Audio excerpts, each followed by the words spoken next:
Hi everyone, welcome to my channel Cyber Preserve again. And before discussing about what is this session about, I have some questions to ask you guys.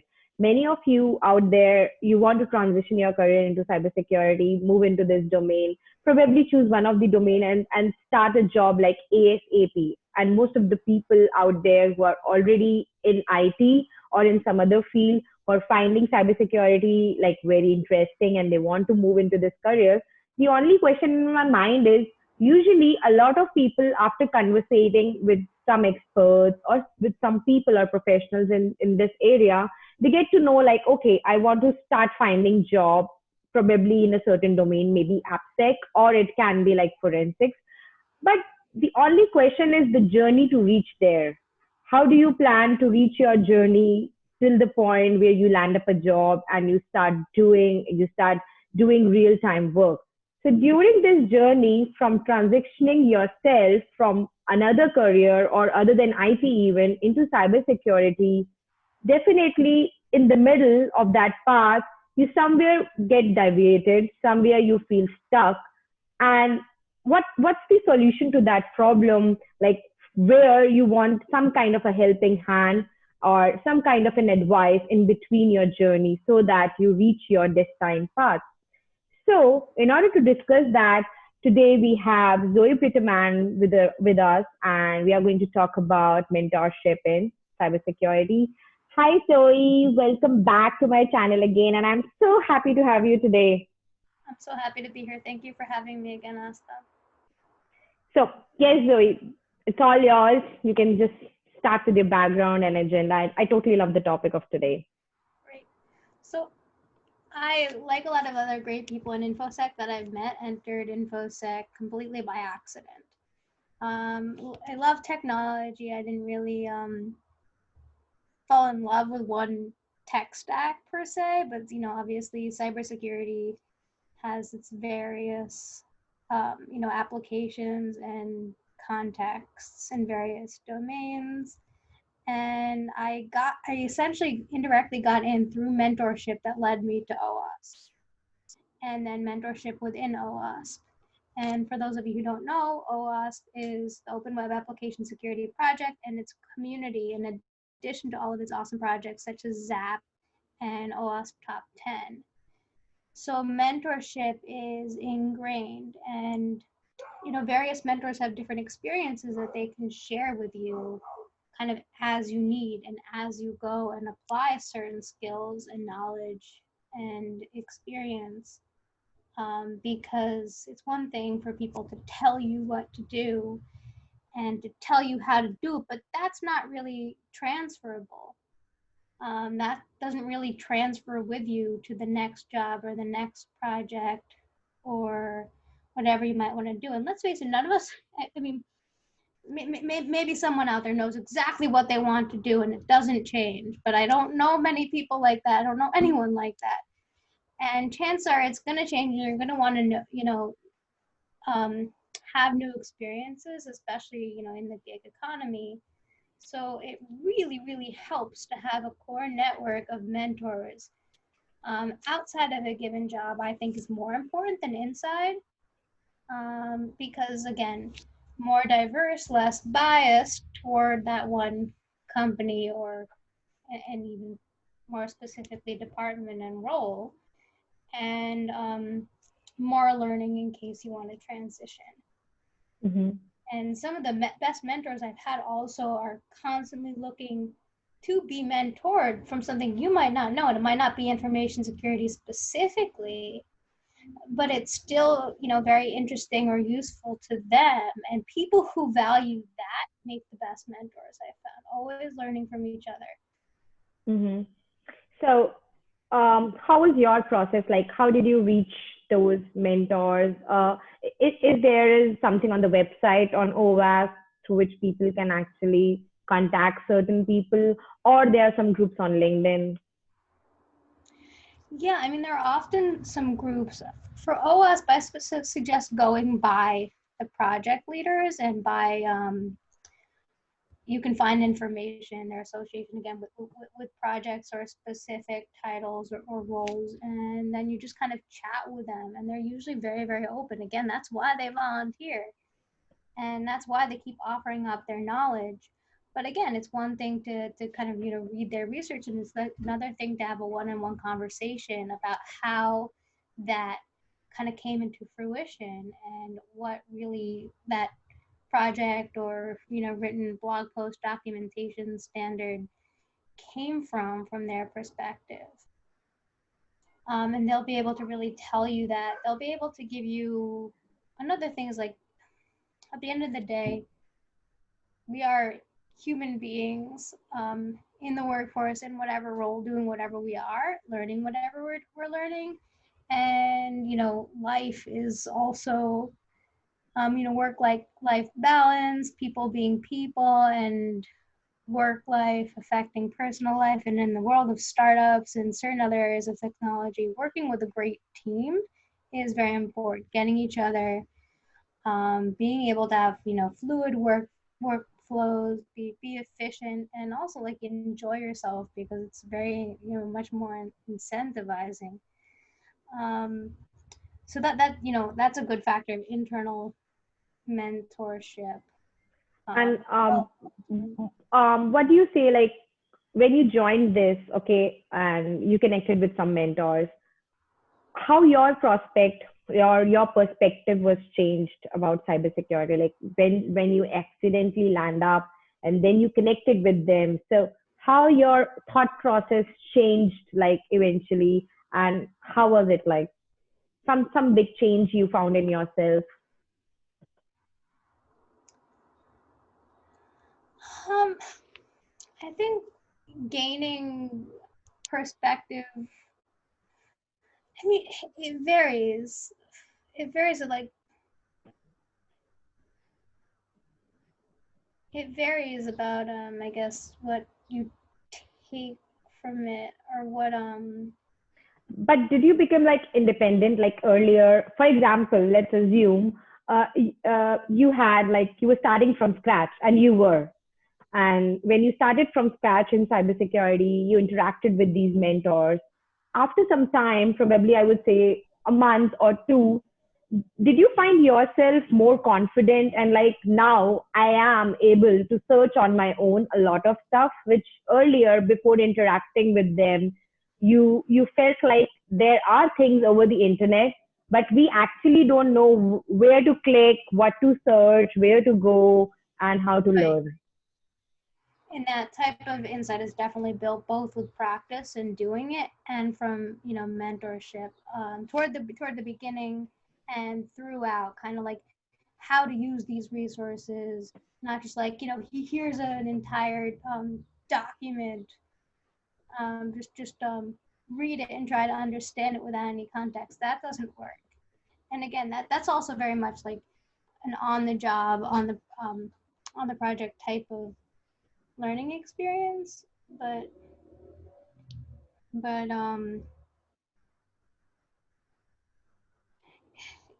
it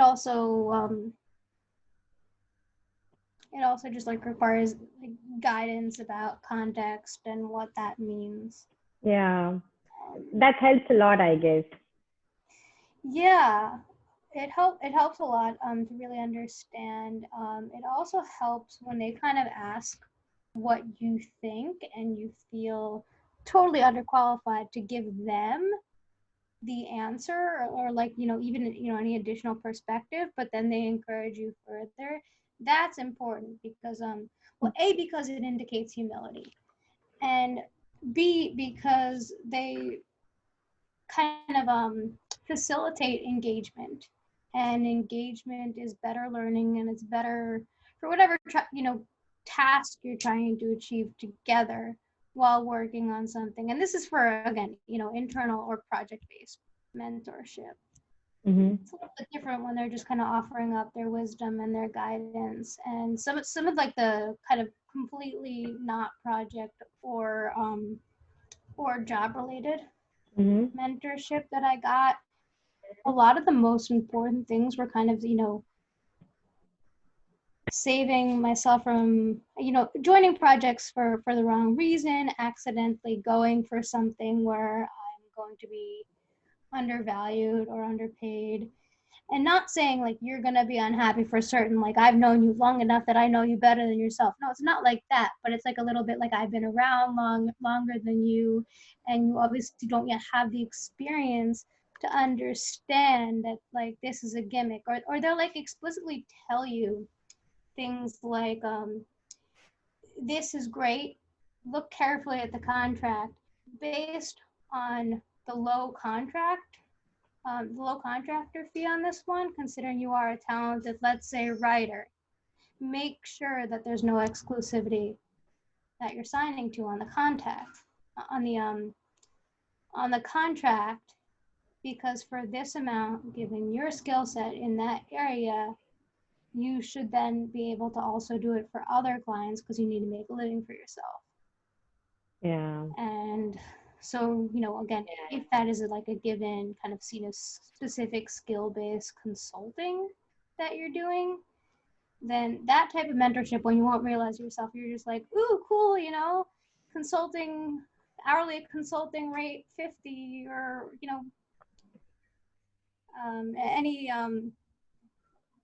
anywhere from, well, I don't know, 20 to 520, I don't know, whatever it might be. That sounds great. But again, what really are your end goals, and how do you need to kind of, make a living for yourself, and what types of projects should you commit to for the payment, and what types are just like a great opportunity to learn on the job and get to the next level, and in your capabilities. Because sometimes it's good to, like, accept a little bit, especially at the beginning, to accept a little bit of lower payment for something you're new to. Yeah. Learning experience. So people to guide you on that when you don't necessarily have the time to reflect on yourself. And even though it is your life, you're not the one who's experienced similar issues. A lot of great mentorship that I get on consulting is just kind of like, you're excited, you're bright-eyed and bushy-tailed and young, but you're being taken advantage of. This is how you should approach it. And people, and it's a combination of actually having invested care in you and also having knowledge. Like your families, your parents are likely going to have just the invested interest in you and the care in you, but lack the knowledge. And that combination, probably distributed over several mentors, is really where it's important. Because every workplace is biased.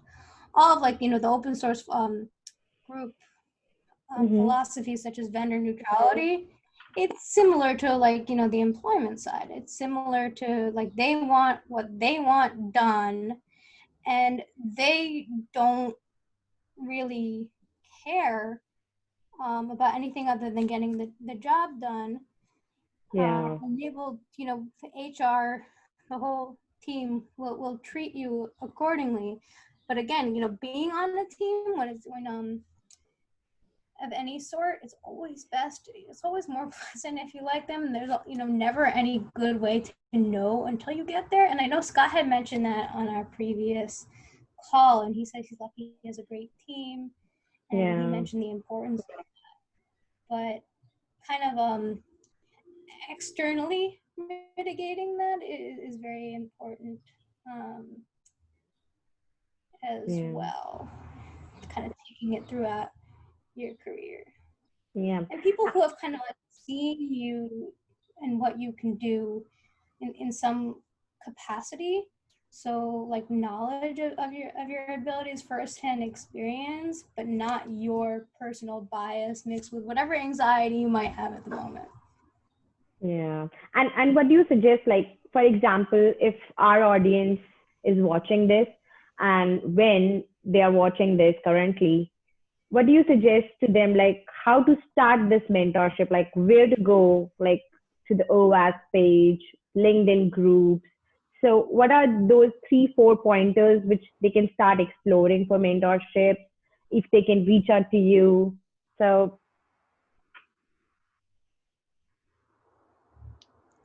So I think go to whoever you want to learn something from and be pretty, like, especially um, at that beginning stage when you're reaching out to them, you don't know them, and it's literally based on something listed on their profile that makes you want to get their mentorship. Be cognizant of their time, Mm-hmm. and do reach out to them with specific questions, specific, like what you want your goal, an intro. Definitely always, like, use just general etiquette. Yeah. um it's kind of similar to a job in that sense. You want to be specific, you want to give them something to work with because they're volunteering their time. And you want to make sure that, like, I know a lot of people that I know offer up mentorship sometimes more than they actually have time for in the volunteer communities. So definitely just, keep a mental note that you should also seek other mentors and also get more perspectives, because not one mentor knows all the answers, even if they're like a Exactly. specialist in a given area. And it's always good to get multiple perspectives, just like, Like to get a better any. picture, like better picture out of it. Like when they have interacted with multiple mentors, then they have this picture in my mind. Like okay, I think it's about connecting also. Like there can be like 3 to 4 mentors to whom they have connected on LinkedIn through chats, and after that, like out of those 4, they feel more connected, like personally also, like expressing themselves, showing results. So, like for example, 2 of them. So further, now they have this filter in front of them, like when they interacted with 4 people. But if you just interact with 1 people, it's like you won't get all the whole idea. Like cybersec is like an ocean right now. It's an ocean. We just know, Right. I think, even 1% or 2% out of it. We are learning every day. I think you, me, everybody who's expert, even we are learning every day through new concepts and attacks. So yeah. Yes. And another thing is, like, if you are sure or pretty sure that you want to learn about a very specific subset of a given area, that then it's even more important to ask, because if you go and you reach out to someone with the most research out there, known as, like, the top in a given area of security research, for example, then chances are, as a mentor, yes, they're going to have a lot of expertise, and with that, they're going to have a lot of bias. They're going to have a Mm. lot of bias on that. So also seek others, especially if you've seen research or talks from Mm-hmm. them that differ from the other people. Because a lot of these experts that I've seen, who are really, really kind of, have the open mindset that they should in cybersecurity, then they will also be referencing these other people. And they still very much have their own opinion that more or less stays that way, but they'll still be adapting. So should you from the start as a mentee. Yeah, I remember from this, like you're talking about mentorship. In my very first episode of Cyber Preserve, I had Ken and Saman. Saman is one of the leads from Infosec Girls. She was there, and one of the person from here, like Sahil. He's graduating from NYU like this month. So Ken, like when we had this session with Ken about jobs and masters, like a higher degree experience in cybersecurity, after that, like I would really like to mention that Ken was in contact with both of them. Like he used to ask them even after our session, like, how are you guys doing? And I think the best thing was during our session, he actually gave them homework. Like to someone, you have to go and learn this, and to Sahil, like you have to go and do this and update me like after 3 4 days. And he went there like after 3 4 days. I think even if both of them had not responded, like may have not connected, but he connected on his own. So I can see that these best thing about these mentors is they're like so giving. So I think the individuals who are on the other side who are taking this, I think they should have that motivation. And I think a promise or a discipline, like whatever your mentor is asking to do, you should be doing that task. Like if you skip it, if you don't know it, sorry, if you skip it and you don't do it, then you just cannot say like, we tried, I tried reaching out to this person, this expert, and nothing is working, and I don't know what should I do, but I want to move into cybersecurity. So, so like what I experience is like, these people are giving so much, but even the duty of the people who are on the taking side, it's like you should be providing them with some results. Then only you can move on to the next level of learning. That's how it is. Right. Very So, well so, said. so, so did you find also like a lot of people when you connect with them on LinkedIn and they reach out to you like, hey Zoe, I wanted to connect with you. I want to move into cybersecurity. So do you have like these similar pattern or experience that they reach out to you, they ask you something, you direct them? Like for example, if someone reached out to you for AppSec, or for some like they want to practice something, okay, and you provided them some links for some OWASP sites like OWASP Juice Shop, or you provide some informational link which you knew best for them, and after that you find out they never reached out to you again. Like did you get those of experiences as well, when somebody started off and then never get back to you again? Yeah, and obviously, like on either end, mentor and mentee, you can't read too much into that. Everyone's busy and has their complexities. Hopefully, like if it's a new person, then that means that they didn't respond because they found something. I always suggest that whether or not you find something, reach back out to somebody who reaches out to help you. Yeah. Um, because it'll be good in the long run, and with someone that much, and not only because of the following, but like it, as things change and there's various uncertainty, you might not have that job forever. You might choose to leave. It might choose to leave you. That sounded really awkward, but essentially, you might like the job might no longer be there. Um, so so much might change as Mm-hmm. far as that. And what do you say, like for how long were you in this mentorship process? Like you still are, or when you started off, like how much time, like preferably on an average, like we talk about, like if somebody starts this mentorship and they're taking some kind of guidance from 2 to 3 mentors, so what do you suggest them? What is the timeline for them, like when they start to when they complete, or they stay there, like keeping them updated about their progress even in the job?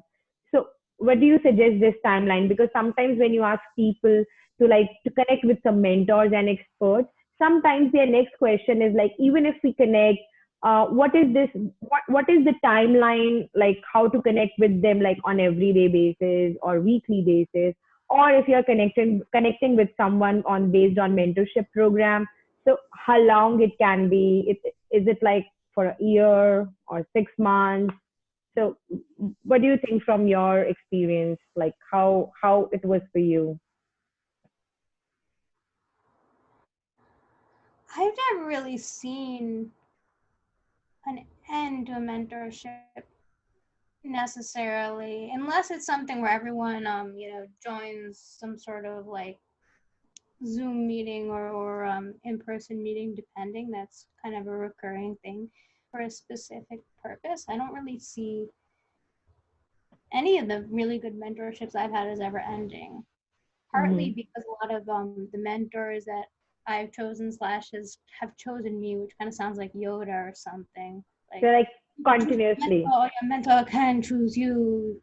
But I'm very bad Yoda impression. I'm actually not a Star Wars fan. I know this is like a kind of not the typical kind of geek thing to say that I never got into Star Wars, but I never got into Star Wars. But but where were we? We were on. I'm Oh, sorry. right. A lot of sorry, it's been a long week. So a lot of the mentors that I've chosen, because of just kind of how tech has changed and evolved, how computing has evolved, a lot of the mentors that I've kind of wound up having have had multiple experiences. um, and you know, everything was, a lot of things were kind of, manual and more low level when they started. So they're really able to talk at least a little bit on something, Yeah. and usually at least a little bit on each aspect, at least like to some extent, about tech in general. And I mean, with infosec, just as infosec, it's also similar. But yeah, I mean, again, especially with external mentorship, you wind up just kind of spending so much time and getting so comfortable with them that Yeah. at the end of the day, like it or not, they're going to be there. And even if you're just going to meet them for beers, afterward, then likely they're going to be there. Likely, it could also be coffee or juice, not just beer. Kids, um, whoever might Yeah. be still in school, stay there. Um, Virtual, stay there. Right? But yeah, like chances are you just kind of want to keep in touch with them as people Yeah. you respect a lot. And do you think that became your network? Like, let's for example talk about somebody who has no contact in cybersecurity before, and now they are thinking to join, and they start with this like 2 to 3. They start interacting with three to four probably experts or mentors. So do you also think this becomes quite a good network, like a starting network for these people as well, beyond mentorship? Like they become networks because their networks become your networks. Like it's like a chain, if you can feel like this. Mentorship in the background has this networking chain. Like when you interact with one of the mentors, sometimes they introduce you to new people, then you interact with them, and then even your network grows over the period of time.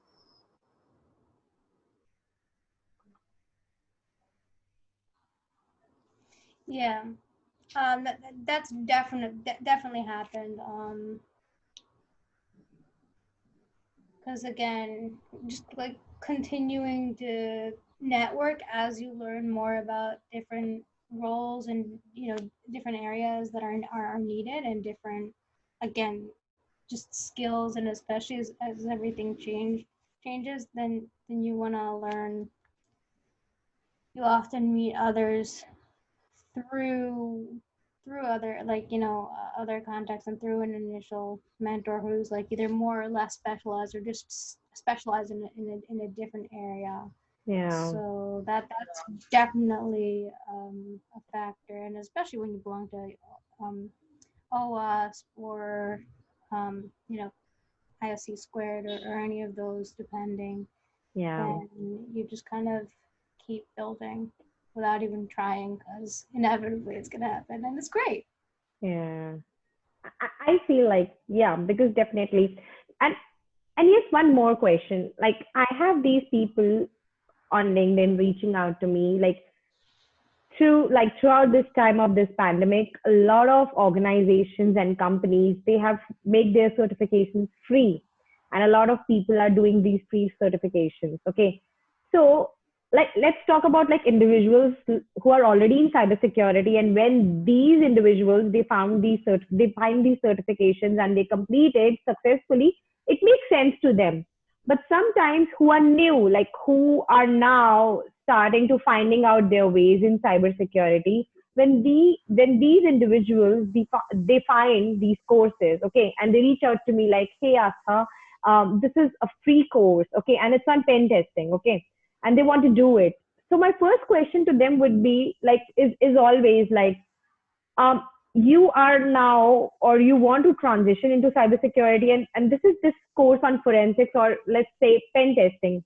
So do you suggest them like do it like as it is? Because what I actually feel is when these courses are designed, definitely these free courses are like wonderful, but I think people who do these courses, they definitely need to have some background before doing these courses. Like if you're doing a course on pen testing, a little background is required, because whenever that trainer is providing you that course or free course or certification, when you're learning, you get to see a lot of terminologies which are new to you. And for that, you feel like, alien when you are doing those trainings and certifications, when they talk about certain tools, they talk about some security terms, which only people who have known the background and foundation know about it. So I really felt that whenever these free courses are being done by people who are like really new or beginners in cybersecurity, they definitely need again some mentorship or like a I would say, I think pre-course work, like before joining a training, like probably if they reach out to a mentor and the mentor could mention them like, hey, this course looks wonderful. You can do it. But before doing this course, you definitely need some pre-course or some pre-knowledge about some security terms so that when they would be used in that training, recorded training by that trainer, you would be able to actually relate and understand what's happening. Because all the tools we use, anybody can use them, but you get to know the meaning of those tools, how these tools are working, why we are using these tools. And when these trainings are given, they are restricted in the way that they cannot tell you how some tool or some commands are working in all possible ways. They just train you on the basis of certain ways. Like, okay, for example, if we talk about nmap, we have certain commands, but beyond that training, there are a lot more commands. So how would you explore them if you don't know the foundation or the pre-course? So do you think even mentorship is needed at that point of time also when people try to do these courses? As far as where to explain, especially as the mentee continues to practice any given skill, then the mentor will continue to kind of answer specific questions that will inevitably come up again, because after that introductory training, there are going to be more questions where they're stumped. And I think just being there for like the casual Q&A, whether it be by email, by OS Slack channel, where like so many people who know what they're doing can go answer you the same question. I'm a big fan of that for mentorship.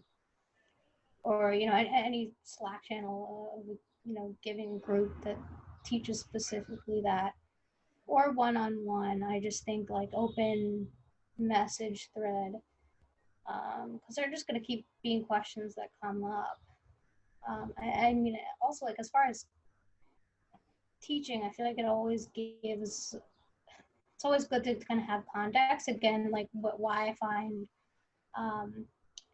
people who were there from the start of the all the internet working groups really, or who are involved in one or more of those from the start, then they'll kind of be able to give you an umbrella context for anything further that you learn. So then each tool makes a little bit more sense, or each specific thing kind of makes a little bit more sense, and it's easier to understand concepts about cloud computing. It's like it's what my mentor who used to run data centers said about how now it's just kind of a little bit more accessible, and then you just specify kind of transfer that understanding plus any sort of like current recent standardizations, or best practices, and then the specific vendor documentation.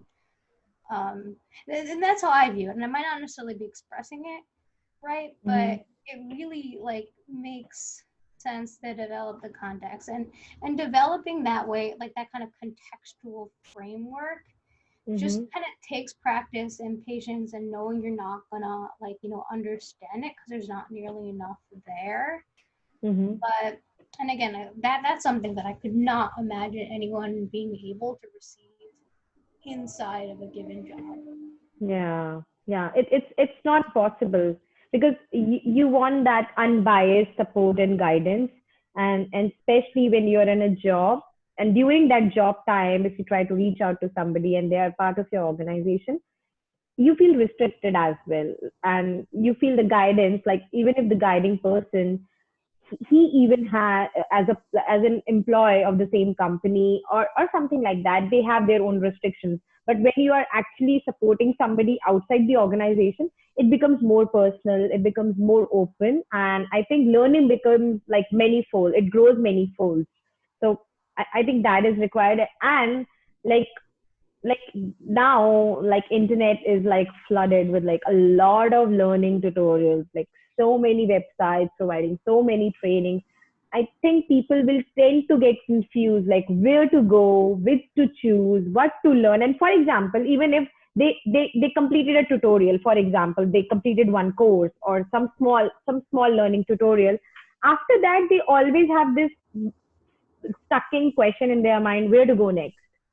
And I think that answer is definitely given by a mentor. And that's why there is a required need of mentor, because if they don't have, some people anyhow make their way into it. But most of the people, on the other hand, they feel like, okay, maybe it's not working.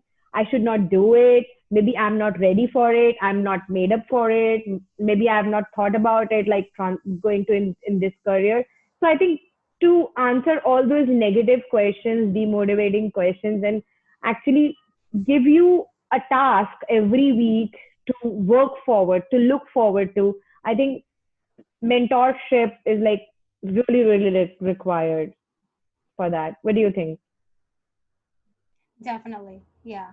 That's one of the key aspects, because doing that alone just seems impossible. And that obviously a combination of mentorship and a lot of practice.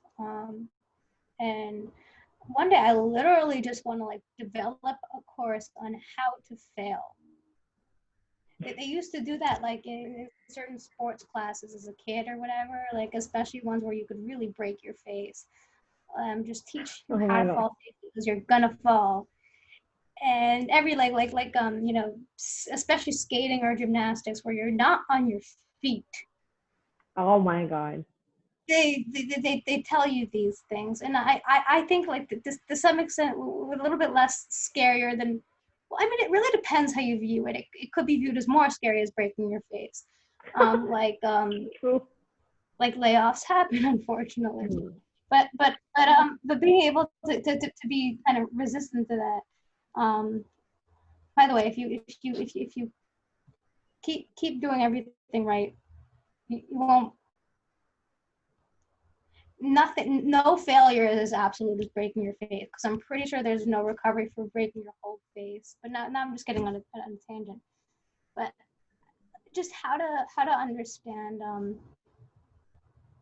if you view everything as as a learning experience at the end of the day, then that really helps. And again, chances are your mentors have had failures.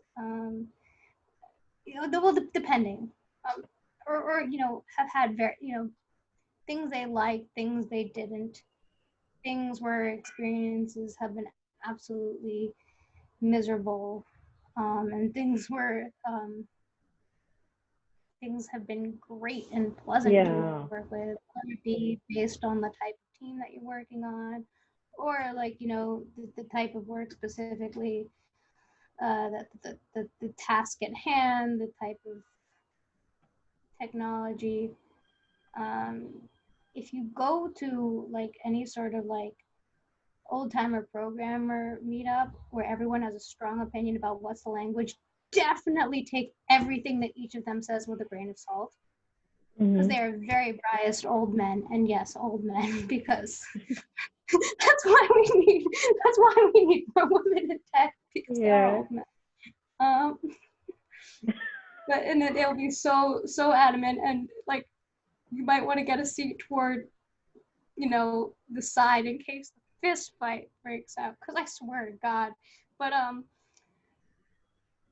yeah, being able to like understand how everything's fit, and kind of like how tech has evolved to what it is, just gives kind of good perspective of ways to figure out what's going on and assess the situation, and entering a new um, project or um, Yeah. job, or architecture. And it just kind of gives perspective. But yeah, I think like just understanding like the kind of underpinnings of whatever you're learning. Well, and don't underestimate like where you're most happy and most comfortable in what you're doing or where you're doing it, because that's a major factor. So, you know, in terms of a sustainable mentorship, do you see yourself comfortable in approaching them? Do you see yourself getting coffee with them once the pandemic is over? Because if they're really eager to get coffee with you now, that's a bad idea. Social distancing, okay?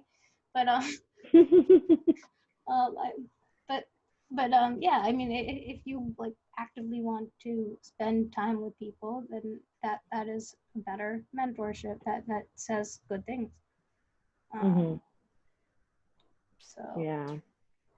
And what would be your last words to everybody? Like if someone wants to reach out to you, and probably I think below this session on the description, we will share some links. Probably if you want to share some links with the audience, we can share these links below.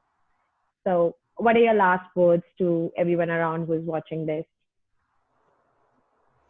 Well, I guess like a call to action or a challenge, reach out to someone you admire in some area of the industry. Reach out with specific questions, introducing yourself, giving a little insight on what you are, and who you are. What are your kind of next career goals, and what questions do you have based on what you know about this potential mentor specifically? And Yeah, also, even if you think you're underqualified, see where you can help someone else. Because that teaching or mentoring in something is a great way to solidify your knowledge, and it's free. Um, well, it's free to do. It's also free as far as if you go and offer it up just because in a very open because you want to weigh, then there's no getting fired from that. There's no possible downside in helping out. yeah, Um, and again, it might be an opportunity for you to realize you know more than you think, and any sort of mutually beneficial relationship is the best type. So yeah, yeah. So thank you so much, Zoe, for coming today and sharing this valuable information, because I definitely feel this was missing, this particular topic. Like in actual terms, we used to talk about it, but there was no definition to it. But today you gave the definition and whole explanation. And I hope now the audience know, like when they are stuck, they should know where to go, who to reach out, and what should be their next approach. So of course, mentorship is one. So thank you so much, Zoe, for coming back to our channel today. thank you for having me. Have a great weekend. You too.